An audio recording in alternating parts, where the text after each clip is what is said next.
Focolai aviari in allevamento di tacchini a Mira, piove di sacco, ordinanza del sindaco Maniero, abbattuti 20.000 tacchini infetti.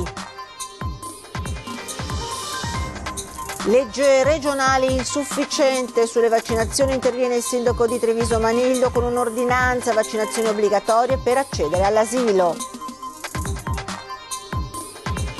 Avvenente e potente, gestiva un'organizzazione dedita al traffico di droga tra Paese Quinto e Zero Branco, in manetto una 23enne di origine polacca ma naturalizzata italiana. Venezia sempre più vicina all'inserimento nell'elenco dei siti patrimonio dell'umanità considerati a rischio, faccia a faccia a Parigi tra il sindaco di Venezia Luigi Brugnaro e la direttrice generale dell'UNESCO. Il patron di auto e moto d'epoca Mario Baccaglini è il nuovo nome della scena politica padovana in corsa per le comunali. Braccialetto anti-stalker per il marito, stalker ma anche per la vittima, è la decisione del giudice per tutelare una donna del milanese vittima dell'ex marito. Via dalla vita frenetica, dagli impegni, marito e moglie con figli al seguito di Ponte di Piave cambiano vita e decidono di lasciare tutto e vivere in barca girando il mondo. Ben ritrovata con l'informazione del Veneto di Antenna 3, l'avete sentito dei titoli, torna l'incubo aviaria in Veneto, ma prima di parlare di aviaria parliamo anche di vaccini obbligatori per accedere all'asilo. Il comune di Treviso ha deciso di preparare la delibera che va a supplire, dice il sindaco, alla mancata decisione da parte della Regione Veneto. Venerdì infatti il primo passaggio in commissione con l'audizione delle USL, 2 medici e pediatri. Vediamo i particolari nel servizio. Niente vaccino, niente asilo. Treviso ha deciso per la linea dura, seguendo quanto già fatto dalle regioni Emilia-Romagna o Lombardia e dalla delibera di Trieste. Ha deciso di supplire ad una mancanza della Regione Veneto. A me è un po' dispiaciuto che la Regione abbia abdicato a questo suo compito, non abbia sostanzialmente preso una decisione. Per iscriversi all'asilo dal prossimo anno servirà il certificato di vaccinazione per difterite, poliomelite, tetano ed epatite B. Il testo all'esame avrà il primo passaggio venerdì in commissione consiliare sociale. Treviso ha deciso così di superare l'impianto della legge regionale che ha tolto l'obbligatorietà sin dal 2007, rinnovata disponendo solo un coinvolgimento del sindaco qualora si scenda sotto la quota del 90% dei bambini vaccinati nel territorio. La legge regionale sarebbe dunque insufficiente per garantire la giusta protezione a tutta la popolazione e quindi l'intero Consiglio Comunale all'unanimità preferisce dare l'accelerata. I comuni si trovano a fare i supplenti di altri e utilizzando la competenza che il sindaco ha e che il comune ha in tema di sanità abbiamo ritenuto che fosse fondamentale agire sulla dimensione comunitaria della salute. Per Treviso la quota fissata dalla Regione Veneto non è né tecnica né scientifica, meglio attenersi al documento del 2016, in cui l'Ordine dei Medici parlano di quota vaccinale al 95% per avere il cosiddetto effetto gregge. La maggior parte della popolazione fornisce cioè tutela a chi non ha sviluppato l'immunità, a chi non può essere vaccinato per altri motivi di salute. In Veneto è vaccinato il 91,5% della popolazione, ma in alcune zone della destra Piave, in provincia di Treviso, si è scesi sotto il 90%. Nella Castellana il dato è ancora più allarmante. In certe aree, tipo l'area della Castellana, l'area di Montebelluno, abbiamo avuto un decremento importante, sotto l'80%, e quindi scattano i meccanismi di rischi. E dicevamo, torna l'incubo aviaria in Veneto dopo il caso di un allevamento di tacchini a Mira con l'ordinanza del sindaco che prevede l'abbattimento appunto di 20.000 volatili, nuovo caso anche a Piove di Sacco e la regione corre ai ripari con un'ordinanza per limitare il contagio. Vediamo dunque. Torna la paura aviaria in Veneto. Dopo il caso dell'allevamento di Mira, dove l'USL ha riscontrato un focolaio, ora se ne registra un altro a Piave di Sacco. Una situazione che ha spinto la Regione Veneto ad emanare un'ordinanza che dispone una serie di misure restrittive per contenere un'eventuale diffusione del virus. In particolare il provvedimento prevede l'istituzione di 2 zone definite di protezione e di sorveglianza. La zona di protezione coinvolge diversi comuni tra Mira, Campagnaluppi, Piave di Sacco, Codevigo e Campolongo Maggiore. Qui è previsto previsto il trasferimento dei volatili in cattività all'interno di un edificio dell'azienda o in alternativa gli animali vanno confinati in altro luogo che non consenta contatti con pollame in cattività di altre aziende. Attrezzature e veicoli vanno disinfettati, inoltre non sono ammessi senza l'autorizzazione del veterinario l'ingresso e l'uscita degli animali. La zona di sorveglianza coinvolge invece una ventina di comuni tra Padovano e Veneziano. Qui le misure da applicare: vi è il divieto di movimentare pollame e uova all'interno dell'intera zona. La zona di sorveglianza coinvolge invece una ventina di comuni tra Padovano e Veneziano. Qui tra le misure da applicare vi è il divieto di movimentare pollame e uova all'interno dell'intera zona, salvo autorizzazione della regione, oltre al divieto di trasportare gli animali e le uova verso aziende, macelli, centri di imballaggio esterni alla stessa zona di sorveglianza.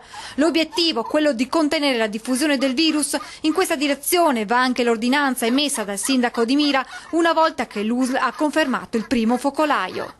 Il sequestro, l'abbattimento e la distruzione di ben 20.000 tacchini in un allevamento qui a Giare di Mira. Quindi ovviamente tanto ho fatto. È da chiarire subito: non c'è rischio di contagio per gli uomini, non è un ceppo che si trasmette agli uomini. Dal primo cittadino arriva poi un invito ai curiosi. Abbiamo anche trovato degli strani turisti del tacchino che sono recati a Giare credendo di vedere chissà cosa. Non c'è proprio niente da vedere, e quindi ecco, anzi, facendo così si aumenta un po' il rischio di trasportare magari involontariamente materiale che è stato contaminato e quindi di spargere ad altri allevamenti. Per favore, non fatelo. E spaccio di eroina nella Marca, arrestata l'indiscussa femme fatale della droga, una ragazza di 23 anni, arrestato anche il basista della rete di pusher gestita dalla giovane. Arrestata la regina dell'eroina, attorniata da una corte fedele e ammirata da insospettabili professionisti, ragazzi e tossicodipendenti. Una giovane boss di soli 23 anni, ma già esperta manager dello spaccio e grande ammaliatrice. Con particolare capacità criminale era riuscita a intessere una fitta trama di clienti, ponendo in essere un giro d'affari assolutamente importante.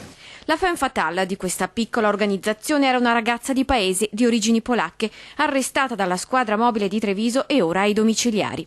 Almeno un centinaio i suoi clienti affezionati, tra Paese, Zero Branco e Quinto, giovani di ogni età, insospettabili professionisti, tra i quali anche un dentista.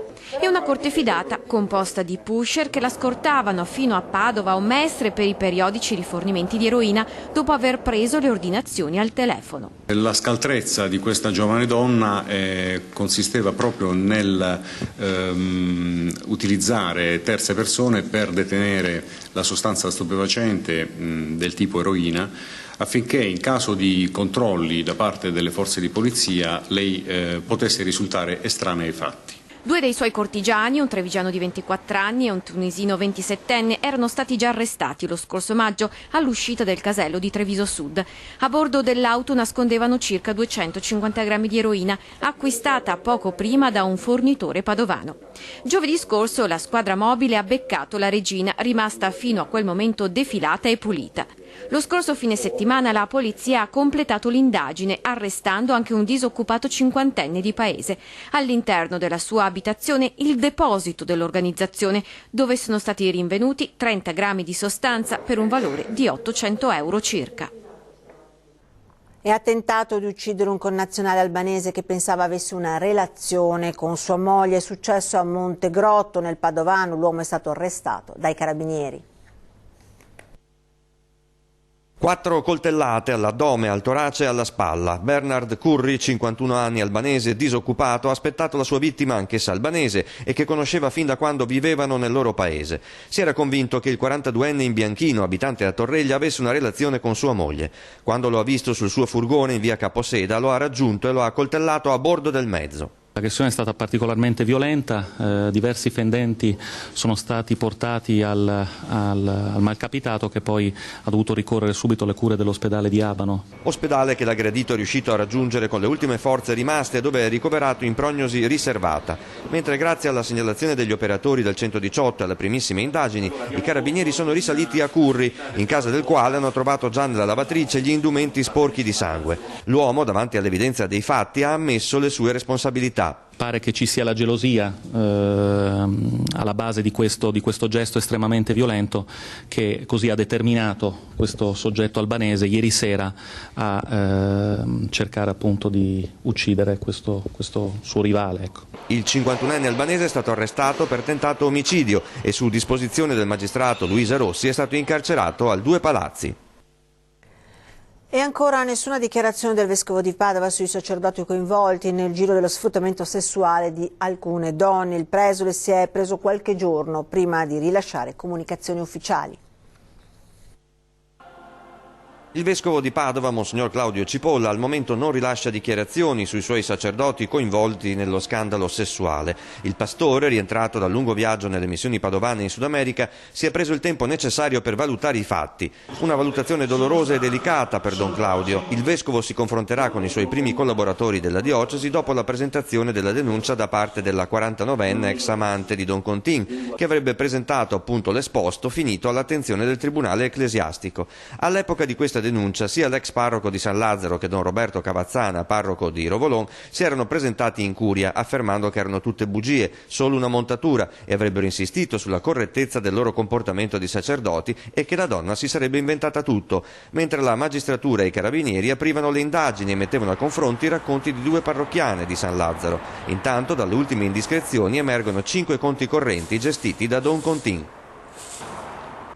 E questa mattina alle 10:15 i vigili del fuoco di Verona sono intervenuti per un incidente stradale nel comune di Roverene, Veronese, in via San Francesco, sulla strada provinciale 35. Nell'impatto è deceduta la conducente che con la sua Fiat Punto è sbandata autonomamente nella notte. Sul posto del suo M118 i carabinieri di Grezzana. Vittima di stalking, da oggi girerà con un braccialetto elettronico esattamente come l'ex marito. D'accordo con il giudice, infatti, per tutelare la donna del milanese si è pensato di dotarla del sistema che segnali l'avvicinarsi del rischio di un incontro sgradito con l'uomo. Un caso tra i primi in Italia. L'aveva aggredita ancora una volta nel luglio dello scorso anno, avvicinandola, costringendola a ripiombare in quell'incubo di terrore, sottomissione e violenza. Una gabbia ormai, perché vita per una donna del milanese non si poteva più chiamare, molestata dall'ex marito che alla fine ha avuto la forza di denunciare. E il suo caso oggi diventa in Italia quasi più unico che raro, perché il giudice di Venezia, Irene Casol, ha disposto che a indossare il braccialetto elettronico in costante collegamento con le forze dell'ordine non sia solo l'ex compagno, ma anche la donna vittima di stalking. Nessuna limitazione, anzi un sofisticato sistema di protezione per lei. Nel caso infatti i due sensori dovessero avvicinarsi troppo, un allarme suonerebbe immediatamente, allertando la donna, che potrebbe così cambiare strada o trovare rifugio dal pericolo di un nuovo incontro. Nel contempo la sala operativa delle forze dell'ordine avrebbe il via alla richiesta automatica di intervento. 250 metri diventa il limite di sicurezza sotto il quale scatta la segnalazione. Un provvedimento necessario, sostiene il giudice, perché dopo l'arresto del 48enne in bianchino e la concessione dei domiciliari, ora l'avvocato dell'uomo chiede una misura meno gravosa, per consentire all'ex marito di andare al lavoro e limitarsi a non avvicinare la donna o i luoghi da lei frequentati. Il rischio può comunque essere alto, considerato che già in passato lui ha violato una simile limitazione. Ecco perché la scelta di dotare entrambi, con l'accordo della donna, di un sensore con tecnologia GPS, per un amore travolto dalla paura e passato negli anni dallo scambio di fedi a quello dei braccialetti elettronici. Faccia a faccia tra il primo cittadino di Venezia, Luigi Brugnaro, e la direttrice generale dell'UNESCO. L'incontro stamani a Parigi è stato franco e fruttuoso. La città tornerà ad essere esempio per tutti, ha detto lo stesso primo cittadino. Noi vogliamo che le opere che stiamo facendo siano opere strutturali, siano opere che consentano alla città di tornare a essere quello che era molti anni fa. Una città che può veramente essere di esempio. Le immagini e i primi tweet sono stati postati in mattinata durante l'atteso incontro a Parigi fra il sindaco di Venezia Luigi Brugnaro e la direttrice generale dell'UNESCO Irina Bokova, al tavolo con gli staff di Ca' Farsetti e dell'Organizzazione delle Nazioni Unite per la Scienza, la Cultura e l'Educazione. Una discussione franca e fruttuosa, twitta Irina Bokova, dimostrando apertura e disponibilità al dialogo di UNESCO, che dovrà decidere se inserire Venezia nella lista dei siti patrimonio dell'umanità considerati a rischio. È il senso di responsabilità che ci fa andare avanti, ha detto Brugnaro. Piano di interventi, piano anticorruzione, riorganizzazione del Comune di Venezia, gli asset dell'azione dell'amministrazione Brugnaro, impegnata anche sul fronte della gestione dei pesanti flussi turistici e del problema del traffico acqueo. Il passaggio delle navi, io sono d'accordo da più di 8 anni, scritto e ripetuto in tutte le salse. Il tema è, dobbiamo invece mantenere la marittima, perché sulla marittima sono stati fatti ingenti investimenti e ci sono più di 5.000 posti di lavoro. Ad aprire la mattinata di lavoro parigino la consegna del Leone d'Oro di Venezia alla direttrice UNESCO, cui è seguito un breve colloquio di presentazione. Ora gli uffici si prenderanno qualche giorno di tempo per prendere le proprie decisioni, dopodiché sarà stilato un documento che dirà se il dossier su Venezia è sufficiente a calmierare le criticità sottolineate da UNESCO nell'ultimatum dell'anno scorso. Unico interlocutore sul documento finale sarà il governo italiano. Andiamo a Padova, patron di auto e moto d'epoca, un nuovo nome nella scena politica padovana in corsa per le comunali, è quello di Mario Baccaglini, imprenditore. Sentiamolo. Io non sono né con qualcuno né contro qualcuno, il mio obiettivo è quello di far emergere Padova, cioè di coagulare delle persone che hanno voglia che Padova diventi una città importante del Veneto, che Padova pensi ai padovani, ma soprattutto che il sindaco di Padova lavori per i padovani. Un altro imprenditore che decide di correre per Padova, un altro civico nella lista dei candidati in corsa per Palazzo Moroni, come Luigi Sposato. Mario Baccaglini, al volante di auto e moto d'epoca dal 1985, punta agli indecisi, quell'ampio bacino di voti lasciati vacanti dalla precedente amministrazione. A convincerlo a candidarsi sono stati proprio i colleghi imprenditori. Non cerco né alleanze né sinergie, ma penso che gli imprenditori debbano avere un ruolo importante perché sono quelli che possono veramente far fare un salto di qualità a questa città qui. Fermo restando che la politica io penso che debba comunque essere gestita dai politici, però in certi momenti c'è bisogno di una sferzata. Non tappezzerà la città di manifesti, non correrà con una lista, non si posiziona né a destra né a sinistra. Una candidatura, la sua, che potrebbe anche rappresentare un diversivo costruito per rubare voti al centro-sinistra per poi spenderli in un eventuale ballottaggio. Ma è presto per dirlo. Sulla sicurezza ha le idee chiare, un po' modello Bitonci, con presidi fissi di polizia in città. Creando dei presidi nelle zone più calde si possa assolutamente ottenere una città dove uno può andare in giro con i bambini senza avere paura. È solo, a mio avviso, una questione di buona volontà di tutti, compresi i cittadini. E adesso una breve pausa pubblicitaria, ci rivediamo tra pochissimo.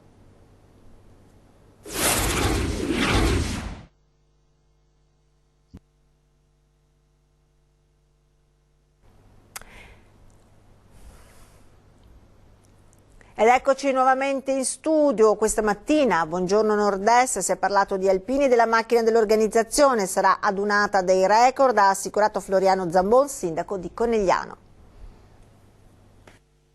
Io sono convinto che la dunata del Piave sarà sicuramente una dunata memorabile, una dunata che resterà nella storia, perché queste sono le immagini del 94. Si vedono le vecchie divise. Indubbiamente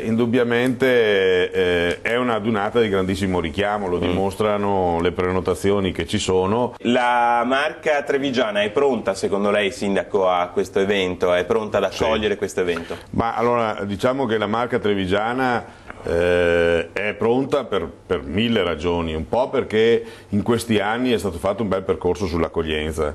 Mi permetto di parlare da vecchio assessore al turismo della provincia di Treviso.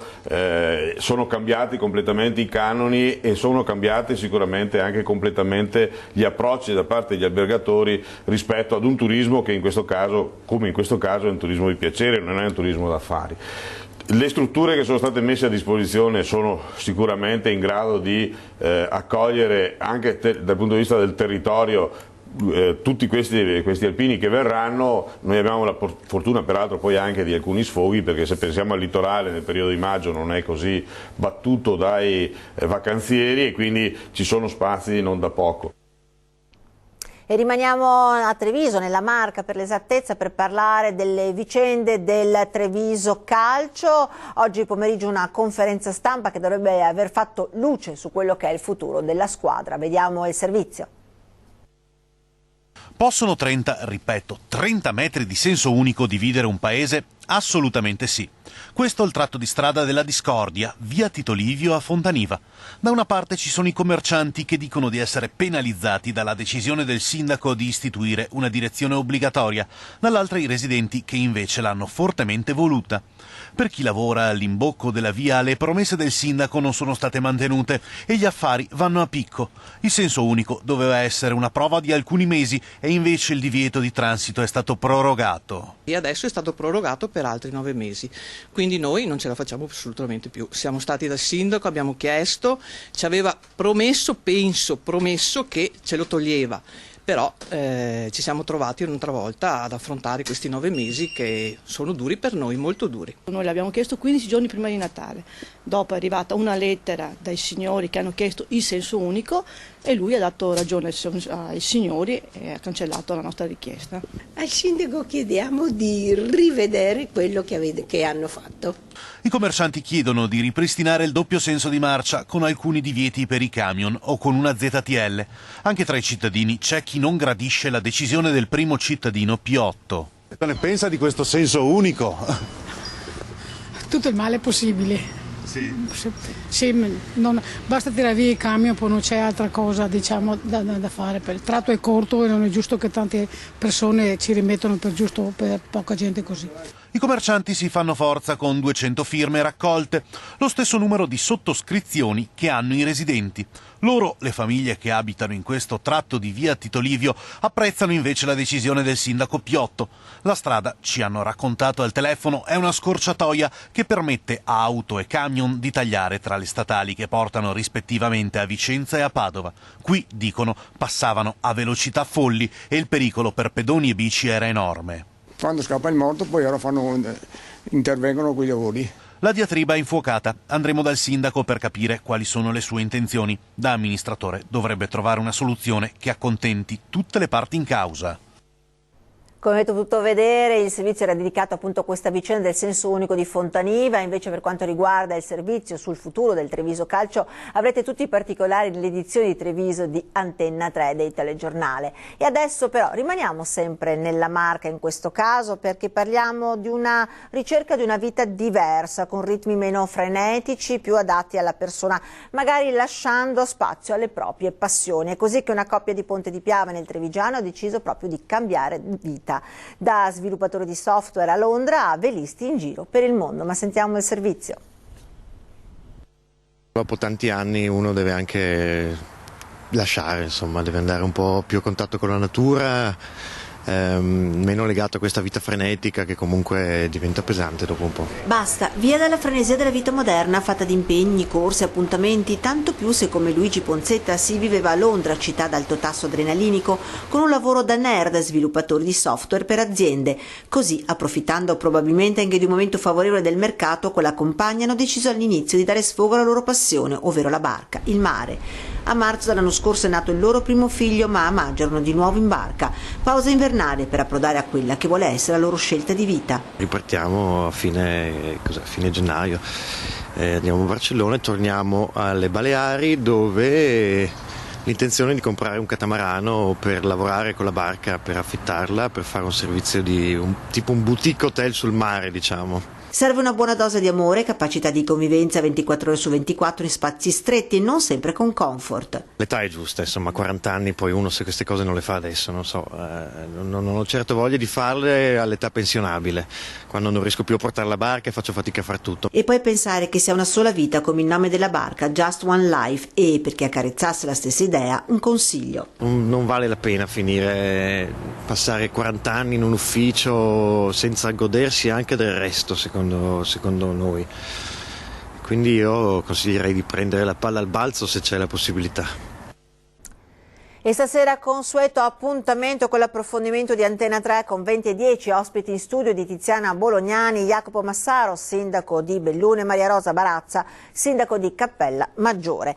E per questa edizione del TG regionale di Antenna 3 è tutto. Io vi ringrazio di essere stati con noi e vi lascio con le previsioni del tempo. Buona continuazione.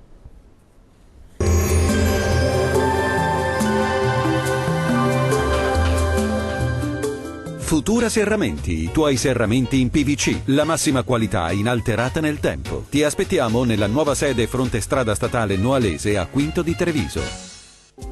Un cordiale saluto dal meteo di Antenna 3. Alta pressione senza sosta, ancora tempo stabile e tanto sole sulle nostre regioni. Sul Veneto altra splendida giornata di sole su tutte le province e cieli che saranno completamente sereni. Vediamo le temperature, le massime saranno previste intorno ai 5-6 gradi, minime invece tra -1 e -3 gradi.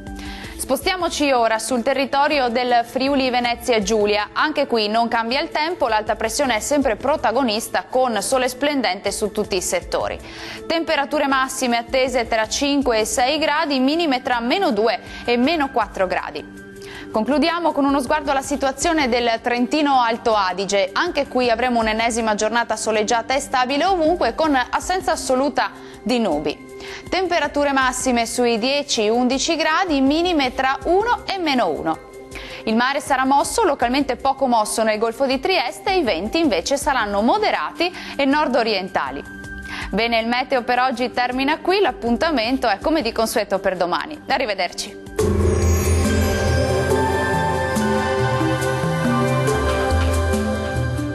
Futura Serramenti, i tuoi serramenti in PVC, la massima qualità inalterata nel tempo. Ti aspettiamo nella nuova sede fronte strada statale Noalese a Quinto di Treviso.